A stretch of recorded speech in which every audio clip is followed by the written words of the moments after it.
Bonjour à tous et à tous, j'espère que vous allez bien. Aujourd'hui on se retrouve pour une petite vidéo. Et comme je vous l'avais dit dans la vidéo précédente, on va parler d'une carabine à plomb. Une carabine à plomb Crossman Airgun. Voilà. Donc elle marche à CO2. Donc des petites cartouches de CO2 comme celle-ci. Comme pour la chantilly, voilà, c'est les mêmes.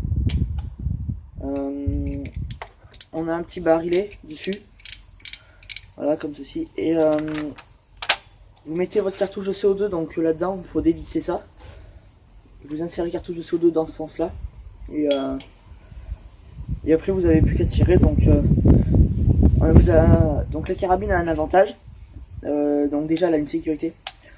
Donc sur les anciennes carabines à plomb, il n'y avait pas ça. Sa légèreté aussi, elle est vraiment très légère. Un canon en fer, quoi. Enfin, voilà. La mire, par contre, elle a un petit inconvénient, c'est qu'elle est vachement grosse. Donc voilà, c'est un petit peu embêtant. Ça, pour tirer sur cible à 10 mètres, la cible, on voit pas bien le centre, quoi. Une fois la sécurité enlevée, après, vous avez plus qu'à tirer. Là, vous avez un petit morceau de plastique que vous pouvez abaisser et pousser. Ça, c'est si jamais votre plomb il s'enraye, que il rentre pas dans le canon, parce que soit il est trop petit, soit enfin voilà, ou que le coup part pas, ben vous faites ça, le plomb va se mettre dans le canon et vous n'avez plus qu'à tirer. Voilà.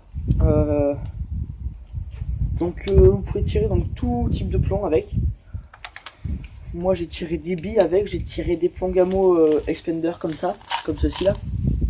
Donc ceux-là je les apprécie fortement parce que moi je tire sur oiseaux et sur cible.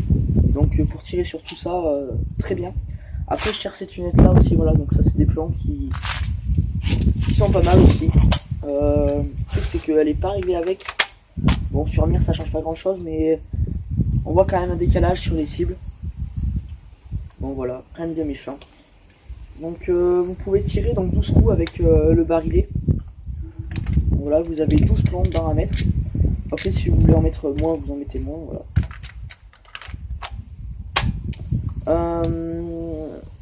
Qu'est-ce que je voulais dire aussi? Ben, pas grand chose. Moi, elle me plaît fortement pour sa légèreté. Elle est vraiment très légère, très maniable pour tirer sur des coups rapides. Par exemple, quand un oiseau se pose vite fait dans le buisson, qu'il n'y a pas le temps de bien viser longtemps, ben, elle va très bien. Il n'y a plus qu'à se poser. Et puis voilà. La sécurité aussi marche très bien. Un autre petit bémol que moi j'ai remarqué, c'est le joint qu'il y a là-dedans là. Donc vous avez un joint avec votre cartouche de CO2, donc pour pas que l'air parte dans tous les sens. Et bon là ça me fait plus, mais à un moment donné le gaz sortait tout seul, donc voilà, c'était un peu chiant. Surtout que les cartouches de CO2 coûtent un petit peu cher. Donc pour venir aux cartouches de CO2, avec cette carabine là je vous conseille les Swiss Arm, comme celle-ci. Donc c'est des capsules en 12 grammes. Voilà. Ou les Umarex. Les Umarex aussi font bien le travail. Voilà. Alors j'en ai plus beaucoup de ceux-là, j'en avais acheté 2 boîtes de 250. J'en ai plus beaucoup. Alors. Là voilà. Donc je sais pas si vous verrez bien. Donc c'est un plomb avec un trou dedans et une petite pointe qui ressort. Moi je tire beaucoup sur les oiseaux, tout ça, les rats. Avec ceux-là, ils vont très bien. Ils sont vendus par 250. Et après, donc, je tire les tunettes, comme je vous l'ai dit. Donc, les tunettes comme ça, là.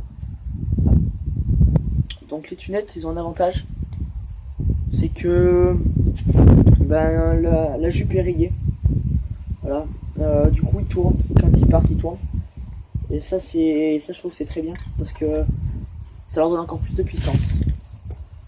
Donc, voilà. Là, je vais vous faire écouter. Voilà. Enfin, s'il y a des questions dans les commentaires, ben, j'y répondrai. Voilà. Les tirs, vous en envoyez autant que vous voulez à la suite, comme ça là. Vous pouvez tirer à vide, hein, ça changera absolument rien parce que vu que c'est du CO2, ça. Enfin. C'est juste de l'air qui part comme ça, il n'y a pas de ressort qui se comprime, voilà. C'est sur les carabines à plomb cassés non plus, hein, ça risque absolument rien si vous tirez à vide. Voilà. Le plus gros bémol que j'aurais sur cette carabine à plomb, c'est quand même la mire. C'est embêtant quand on veut tirer avec de la précision. J'aurais préféré quand même que le petit bout là, qu'on voit, il soit de ce côté. Ça serait vraiment plus précis. Mais bon, j'ai pas réussi à l'enlever. Voilà.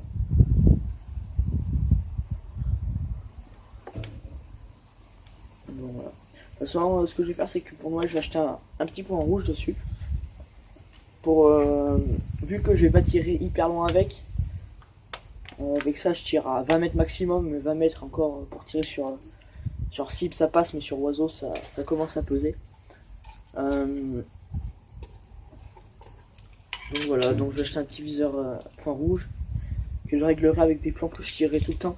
Voilà, parce que un viseur point rouge, bon, c'est pas comme la mire, ça selon les plans, ça bouge beaucoup plus. Voilà, donc